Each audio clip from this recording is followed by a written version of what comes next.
মানে যারা যারা দেখেছে তারা প্রত্যেকেই চমকে গেছে। তুমিও জানো আমি কি বলছি, যে এইটা কিভাবে বাংলা ছবি হতে পারে, এরকম ধরনের বাংলা ছবি কিভাবে কেউ বানাতে পারে।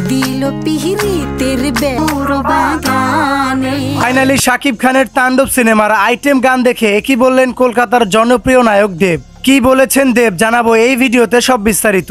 আসন্ন কুরবানি ঈদে মুক্তি পেতে যাচ্ছে রায়হান রাফি পরিচালিত শাকিব খানের তাণ্ডব সিনেমা।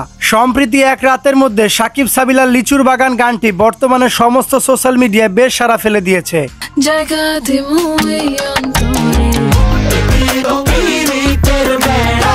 তবে এই গানটি নিয়ে মতপার্থক্য করলেন কলকাতার জনপ্রিয় নায়ক দেব।